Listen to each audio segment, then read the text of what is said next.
Everyone in the galaxy knew about the Krozak. They were the monsters that made even brave warriors shake with fear. For 300 years, these beings had moved from one star system to another, leaving only broken worlds behind them. Their ships looked like giant metal beasts with glowing eyes and sharp edges. No one knew why they attacked, and no one had ever talked with them. Captain Eleanor Wright stood by the window of her small office on Earth Station Alpha, watching the stars. Her hands shook slightly as she held the message that had just arrived. The Krozak were coming toward Earth. All the planets between them and Earth had already sent emergency calls for help. "Captain, the Council wants to speak with you," said Officer Pete Kelly from the doorway. His face was pale. "They're all waiting." Eleanor nodded and straightened her blue uniform jacket. At 42, she had gray streaks in her brown hair and lines around her eyes from years of worrying about Earth's place among the stars.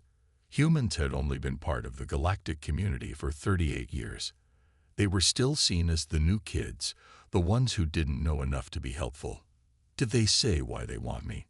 she asked, walking quickly down the curved hallway beside Pete. "No, ma'am. Just that it's urgent and related to the Warbeast movement." Eleanor entered the communication room, where a large screen showed 17 different alien faces. Some had scales, others had fur.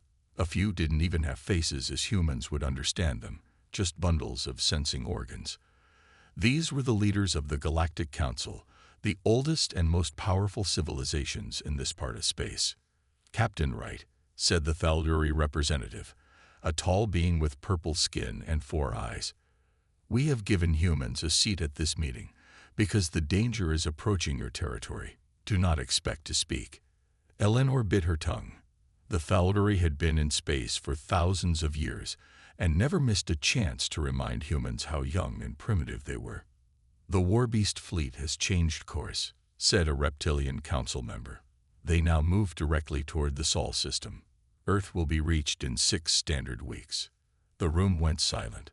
6 weeks was nothing. Not enough time to build defenses or move people to safety. "Has anyone ever stopped them?" Eleanor asked, ignoring the Thalduri's order not to speak. A small bird-like alien made a sound like sad laughter. 322 civilizations have tried to fight. All failed. 417 have tried to talk. Also failures. The Warbeast does not communicate. It only destroys. Eleanor studied the star map showing the Krozak fleet's movement. "Then why are we having this meeting?" "To say goodbye." "Because your world is now in their path," said another council member. "And because we need someone to go to the central station and represent Earth's interests, while we decide what resources can be spared to evacuate your most important people." Eleanor's heart dropped. They weren't planning to help Earth fight. They just wanted to save a few humans before everyone else died. "Most important people," she repeated. "You mean you want me to choose who lives and who dies?" "It is unfortunate," the Thalduri said without emotion, "but reality. We cannot save everyone. The Warbeast never leaves survivors." Admiral Dan Foster, Earth's military leader, stepped into view behind Eleanor. "Captain Wright will go to Central Station," he said firmly, "but not to pick who lives. She'll go because humans don't give up before we've even tried." He turned to Eleanor when the call ended. "I'm sorry to put this on you, Eleanor, but you're our best diplomat, and you understand how these aliens think." Eleanor nodded slowly. "I know, but what am I supposed to do against something the whole galaxy has failed to stop for centuries?" Admiral Foster handed her a small data chip. "I don't know. But remember what makes humans different from the other council races. We're younger, yes, but sometimes fresh eyes see what old ones miss." Eleanor took the chip. In 6 weeks, the Warbeast would reach Earth, and somehow she needed to find a way to stop them. "I'll leave on the horizon tomorrow," she said. "And Admiral, tell my son Sam I'll call him from the ship. He's going to be upset that I'm leaving again." What Eleanor didn't know was that Sam wouldn't be staying behind. and that this 9-year-old boy would soon change the fate of the entire galaxy. The human starship Horizon looked small next to the giant ships of other council races at the space dock. Captain Eleanor Wright watched from her window as the stars seemed to stretch and bend during the faster-than-light jump. She hadn't wanted this job. No one would. Being sent to discuss how your planet might be destroyed wasn't exactly a dream assignment. "Captain, Dr. Frost is asking to see you," said the ship's computer. Eleanor sighed. "Send him in." Dr. Alan Frost walked in with his usual energy. At 55, he had wild gray hair and bright blue eyes that never seemed to stop looking at everything. As Earth's best xenobiologist, he knew more about alien life forms than anyone, but even he had never seen a live Krozak. "I've been studying what little we have on the Warbeast," he said, spreading images on the screen. "Look at these ship designs. See how they resemble living creatures. I think there's a connection between their biology and technology that we don't understand." Eleanor looked at the fearsome ships that looked like metal animals with teeth and claws.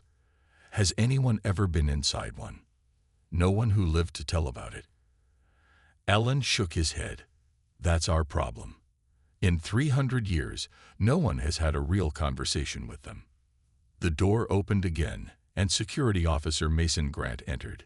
He was tall and muscular, with short brown hair and serious eyes. Before joining the diplomatic corps, he had been a soldier. "Captain, you should see this," Mason said, handing her a tablet. "The council races are arguing about what to do. Some want to give up whole star systems to the Warbeast, hoping they'll be satisfied, and change direction." Eleanor read the messages with growing anger. "They're talking about sacrificing Earth to save themselves." "Most of these species have been around for thousands of years," Alan said. "They see us as newcomers who haven't earned our place yet." Mason crossed his arms. "They're cowards. 300 years of running, and they still haven't found a way to fight back." Eleanor put down the tablet. "We need to know more about the Krozak. There has to be something everyone's missing." "Mom." Eleanor turned to see her son Sam standing in the doorway. He was 9 years old with curious brown eyes and messy dark hair. He was supposed to be in the ship's learning center. "Sam, what are you doing here?" Eleanor asked, surprised. "Dad had to go on that mission to Mars, so Aunt Linda brought me here," Sam said. "She said I could stay with you on the ship." Eleanor felt a mix of happiness and worry. She loved having Sam with her, but bringing a child to a meeting where people would be discussing the possible end of Earth wasn't in her plans. "Captain, we're approaching Central Station," the ship's pilot announced over the speakers. Eleanor looked out the window at the massive space station that served as the meeting place for all council races. It was a beautiful structure, like a giant silver flower floating in space. "Sam, you need to stay on the horizon while I'm at the meeting," Eleanor said firmly. "Officer Grant will keep you company." Mason nodded, but didn't look happy about babysitting duty. Sam frowned. "But Mom, I've never seen aliens before. Can't I just peek at them?" "No, Sam. These meetings are serious business." Eleanor knelt down to his level. "The people I'm meeting with don't really like humans very much. They think we're too young and don't know enough." "That's not fair," Sam said. "Just because someone is young doesn't mean they can't have good ideas." Eleanor smiled sadly and hugged him. "I know, but that's how the galaxy works right now." The Horizon docked at Central Station, and Eleanor prepared to leave. She put on her formal uniform and tucked her hair into a neat bun. "Remember," Alan said as they walked toward the exit, "the Thaluri will try to make you feel small. Don't let them." Eleanor nodded. "I won't. But I also won't pretend we have all the answers. If we're going to survive the Warbeast, we need their help." What none of them realized was that Sam had quietly slipped away from Officer Grant. The curious boy had already found his way into an air duct that led straight to the council chamber. While the adults prepared for their important meeting, Sam crawled through the station's maintenance tunnels, eager to see real aliens with his own eyes. And because of this small boy's curiosity, The fate of the galaxy was about to change forever. The council chamber was huge and round, with seats for all 17 species. Eleanor stood at the human place, feeling small as the giant aliens argued around her. The Thaluri representative, with his 4 cold eyes, was speaking. "We must accept that Earth and 3 other systems will be lost," he said. "It is unfortunate, but logical. My people do not accept being sacrificed," Eleanor said, trying to keep her voice steady. "There must be another way." A bird-like alien made an angry noise. "What way?" 300 years of trying has shown. There is no talking to the Warbeast. They do not answer calls. They do not accept gifts. They only destroy. While the adults argued, Sam was having his own adventure. After crawling through the air ducts, he had found his way to an observation deck. The room was empty and had big windows that looked out into space. Sam pressed his face against the glass, hoping to see alien ships. Suddenly, all the lights in the room turned red, and a loud alarm started to ring. "Warning! Unknown vessel approaching," said a computer voice. "This is not a drill. All station personnel move to safe areas." Sam looked out the window again. His eyes got wide as he saw it. A strange ship that looked like a mix between a giant insect and a machine. It had sharp points and glowing parts that shifted colors. Even Sam knew what it was. A Krozak ship, a piece of the Warbeast. In the council chamber, chaos broke out. "A Krozak scout ship has entered our space," shouted the station commander. "This has never happened before. They never send advance ships." Eleanor felt her heart drop. "Where's my son?" Sam was supposed to stay on the horizon. Mason Grant rushed into the room. "Captain, I can't find Sam. He disappeared while I was checking the security systems." Eleanor's face went pale. "Lock down the station. Find him now."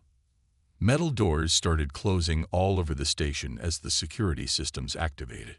Eleanor and Mason ran through the halls, checking every room they passed. The system shows a small human life sign on the south observation deck. Dr. Frost called through their communication devices, but the safety doors have already closed. No one can get in or out of that section now. On the observation deck, Sam watched in wonder as the Krozak ship came closer. Unlike the adults who were scared, Sam was curious. The ship moved in a way that seemed almost like it was dancing. The ship came right up to the station and connected to an unused docking port near the observation deck. Sam heard strange sounds as something entered the station. He hid behind a control panel, but made sure he could still see what was happening. The door to the observation deck opened, and a creature unlike anything Sam had ever seen entered the room. It was tall, with a body that looked like it was made of dark blue metal and shell. It had 4 arms and 2 legs, and its head had no face, just sensing parts that moved around. Parts of its body seemed to be half machine, with metal pieces growing right out of its skin. Most strange of all, tiny lights moved across its body in patterns. They reminded Sam of the puzzle games he liked to play, where you had to find the pattern and continue it. The Krozak moved around the room slowly, touching equipment with its strange hands. It didn't seem angry or scary up close. It seemed curious, just like Sam was. From his hiding spot, Sam watched the lights on the alien's body. They blinked in a pattern. 1 light, then 2, then 3, then 5. Sam recognized this pattern from his math class. It was the start of the Fibonacci sequence, where each number is the sum of the 2 before it. In another part of the station, Eleanor was desperately trying to reach her son. "We have to override the lockdown," she told the station security team. "My son is trapped with that thing." "We can't," said the security chief. "The system is designed to protect the majority. Opening those doors could put everyone at risk." Eleanor slammed her hand against the wall. "Then find another way. That Krozak is in the same room as my child."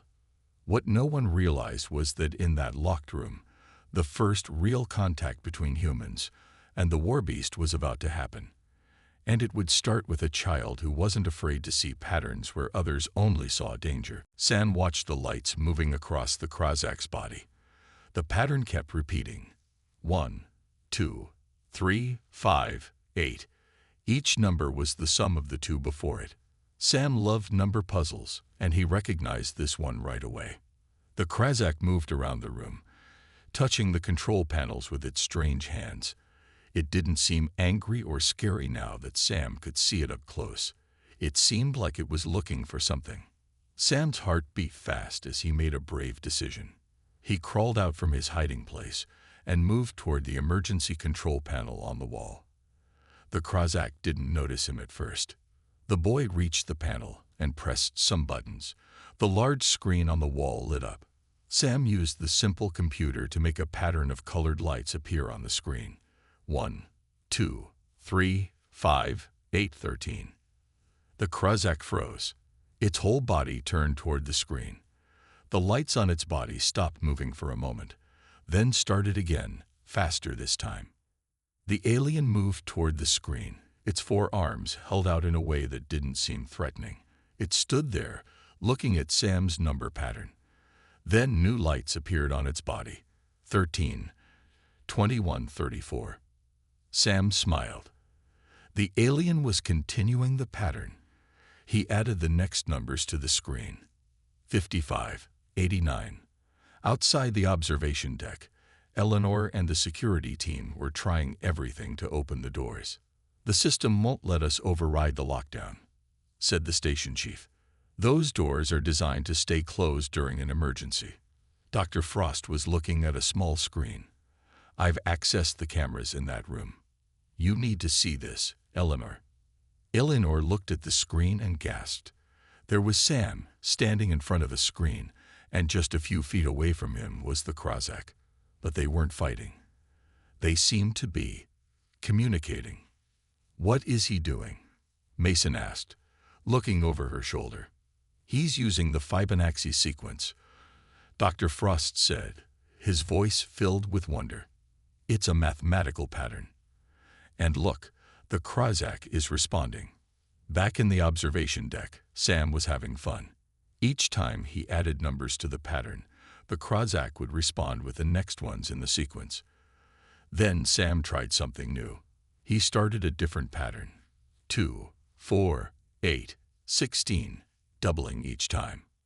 The Krozak tilted its head, then the lights on its body changed to show. 32, 64. Sam clapped his hands, excited that the alien understood. The Krozak made a strange movement with its upper arms that almost looked like it was happy too. Next, Sam tried shapes. He made a circle on the screen. The Krozak responded by making its lights form a circle pattern. Sam added a triangle, and the Krozak added a square. "This is incredible," Dr. Frost said as they watched. "The boy is building a communication system with pure mathematics and simple shapes.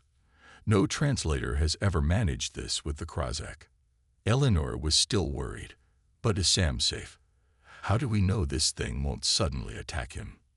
"We don't," Mason said, his hand on his weapon. "But so far, it seems more interested in talking than fighting." Inside the room, Sam was getting braver. He made the computer draw a simple picture of two stick figures standing side by side. Then he pointed to one figure, then to himself. The Krozak was still for a long moment. Then it pointed to the other figure and then to itself.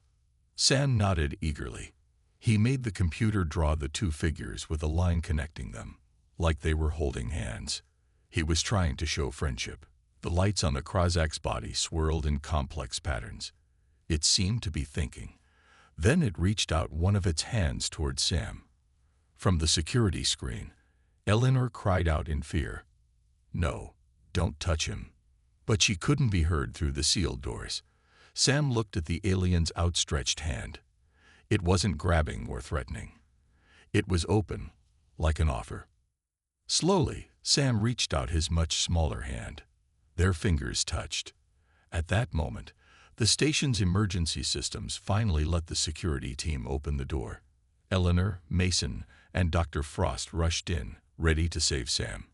What they found left them speechless.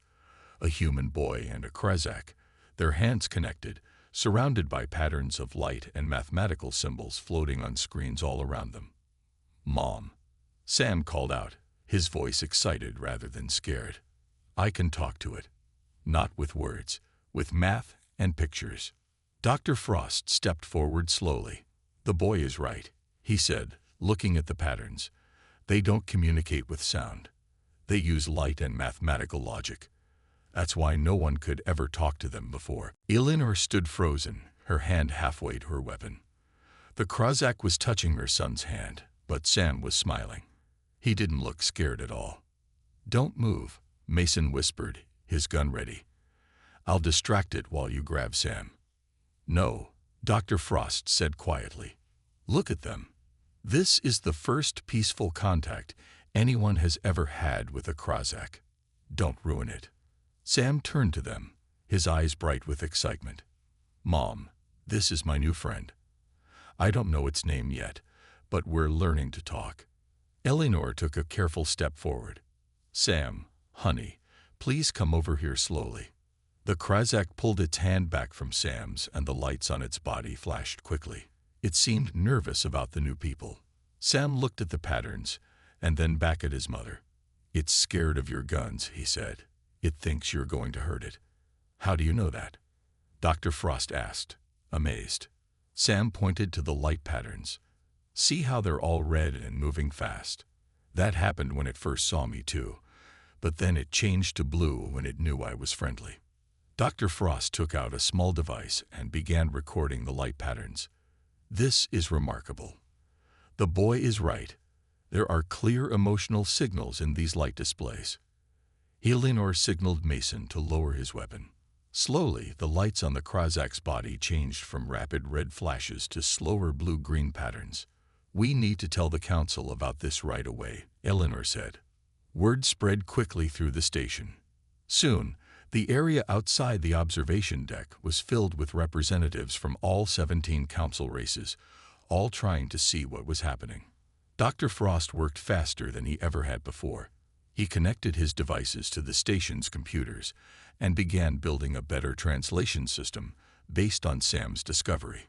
"The patterns follow mathematical rules," he explained to Eleanor. "Some are simple counting, others are complex equations, but all of them make perfect logical sense." The Thalduri representative pushed his way to the front of the crowd. "This is impossible," he said, his 4 eyes blinking in disbelief. "Our best scientists tried for centuries to communicate with the Warbeast."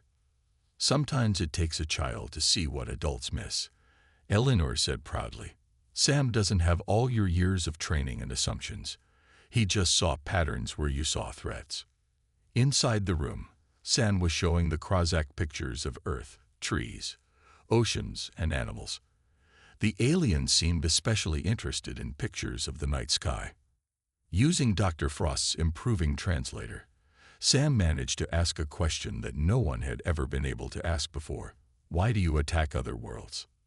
The Krezak's light patterns swirled and flashed. The computer translated. "Attack. No. Defend. Your kind makes threatening noise. Painful noise. For 300 cycles, we have tried to stop the pain." Dr. Frost gasped. "Sound. They don't use sound to communicate. They probably hear our radio signals and voices as painful noise." Sam looked confused. "So when people tried to talk to them, they thought they were being attacked," Eleanor finished. "Every peace message, every greeting, every attempt at communication sounded like weapons to them." The Krezak continued, its lights forming complex patterns. "We hear painful waves across space. We follow to source. We try to make it stop. Always more pain comes. And the light patterns are their real language," Dr. Frost said, typing quickly. "Our scientists never even considered that possibility. We've been looking for vocal or written language all this time."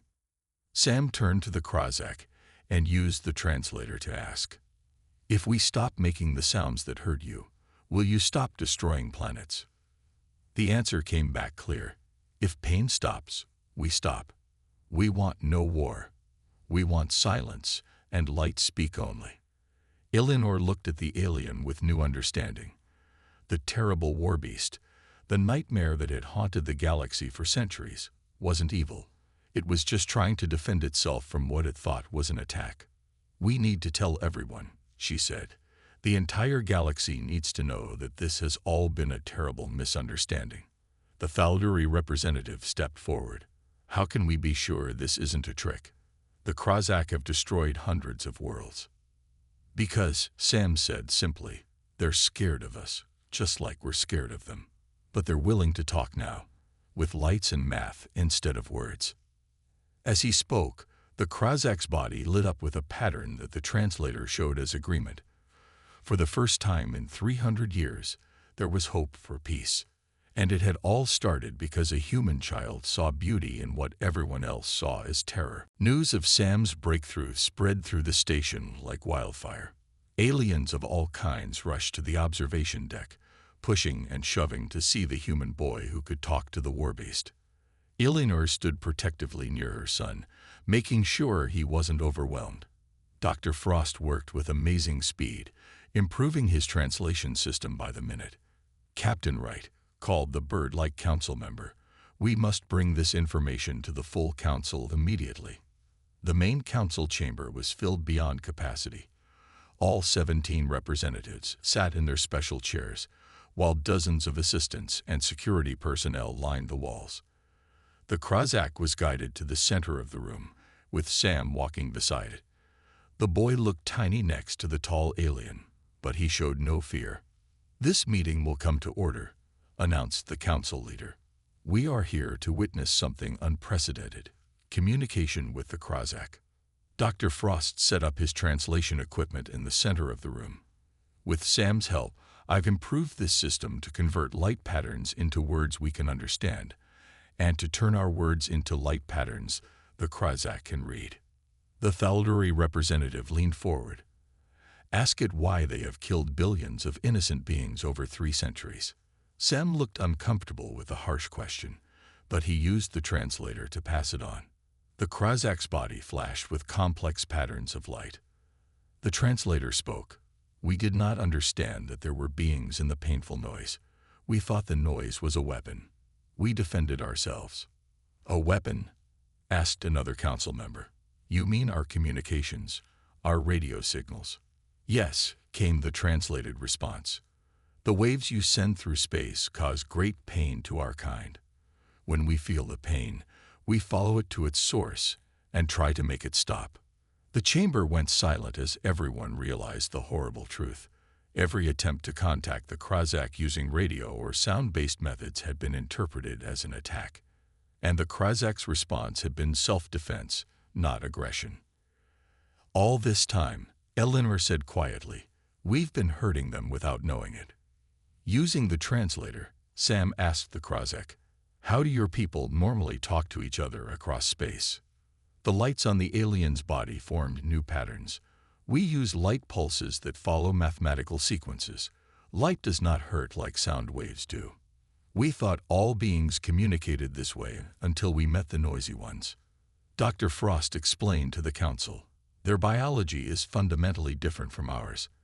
They evolved on a world where sound was unreliable but light was essential. They built their entire civilization around visual and mathematical communication.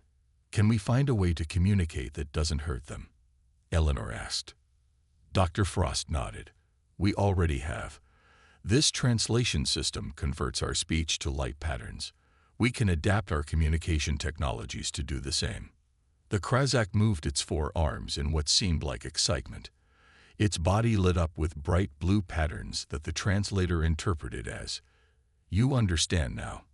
This is good. There can be peace." Sam smiled up at the alien. "I think we should have a name for you. Do you have names?" The Krozak's lights shifted to form a complex pattern that couldn't be directly translated. Sam watched carefully, then said, "That pattern looks like stars. Can I call you Starlight?" The alien's body glowed with blue and yellow lights that the translator said meant agreement. The council representatives watched in amazement as Sam and Starlight continued their conversation. The most feared being in the galaxy was talking peacefully with a human child. The main Krozak fleet is still moving toward Earth, reminded the Thulari. How can we be sure they will all react as this one has? Eleanor stepped forward. With your permission, I propose that Sam, Dr. Frost, and I accompany Starlight back to its ship. We can use the new translation system to contact the fleet and explain what we've learned. There were gasps from around the room. No one had ever willingly boarded a Krozak vessel before. It's too dangerous, said Mason, shaking his head. Maybe for adults, Eleanor said, looking at her son with pride. But they trust Sam, and right now, that trust might be the only thing that can save Earth and end 300 years of war. The Krozak scout ship looked less frightening now as Eleanor, Sam, and Dr. Frost approached it. Starlight led them through the strange doorway. Inside, the ship was filled with glowing surfaces and beautiful patterns of light that moved like water. It's so pretty, Sam said, looking around with wide eyes. Not scary at all. Dr. Frost carefully set up his translation equipment. We need to contact the main fleet before they reach Earth. Starlight moved to a central area where walls of light surrounded them. Its body flashed with complex patterns that the ship seemed to understand. Suddenly, the walls lit up with swirling colors, and a larger image appeared. Another Krozak, but with more elaborate patterns on its body. This is the fleet leader, Starlight's translated lights explained. I am showing it what I have learned. The two Krozak exchanged rapid patterns of light. Sam watched carefully, starting to recognize some of the basic patterns even without the translator. They're surprised. He whispered to his mother. See how the lights pulse quickly. That means excitement. Finally, the fleet leader's patterns were translated. Is it true? The noisemakers can speak with light. They did not mean to cause pain. Eleanor stepped forward. It's true. We never knew our communications hurt you. We've been trying to say hello for 300 years, not attack you. There was a long pause. Then the fleet leader's lights formed new patterns. The great misunderstanding has caused much suffering. If what you say is true, there can be peace. We can change our communication systems, Dr. Frost explained. We can use light-based signals that don't cause you pain. And we can learn your light language. The fleet leader seemed to consider this. The fleet will stop its advance. We will not attack Earth if you help all noisemakers understand. No more painful signals. Sam moved closer to the screen. I promise we'll teach everyone. Nobody wants to fight anymore. 3 days later, representatives from every council world gathered on Central Station.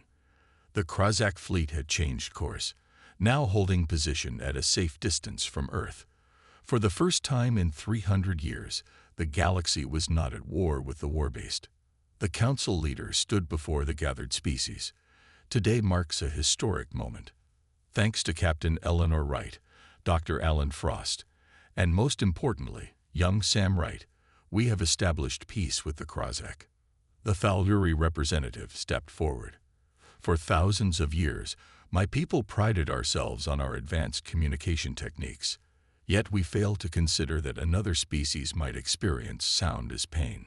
A human child saw what our greatest minds missed. Dr. Frost presented his findings to the council. The Krozak have already shared amazing scientific knowledge with us. Their understanding of light-based technology is centuries ahead of our own. And they're eager to learn about our cultures now that we can talk without hurting them. 1 month later, Eleanor stood beside Sam on a special platform in New York City. People from all over Earth had gathered to honor them. The President of the United Earth Government placed medals around their necks. Because of your courage and understanding, the President said, our world is safe. And more than that, our galaxy has gained a new ally instead of an enemy. Sam looked up as a special ship flew overhead.